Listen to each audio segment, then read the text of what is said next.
This is a look at the genuine Briggs 653302 flush valve. This valve comes complete with the nut.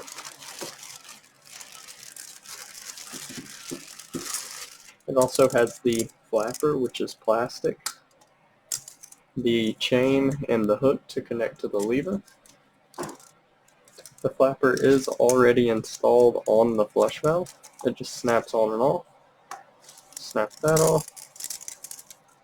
And that one. The flapper, which of course is taped on there to hold it down, but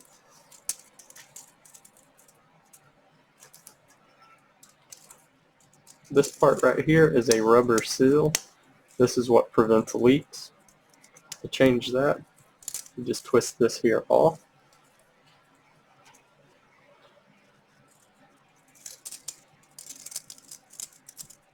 And then to reinstall the new flapper, these right here just pop down, and then the flapper is on. It comes with the gasket, which is also going to prevent leaks, and then the nut, which is normal thread, right to tighten and left to loosen. Get a few measurements here. Go across the top of the flapper itself. Looks like it's right under 3 inches. As you can see, this is a 2-inch flush valve.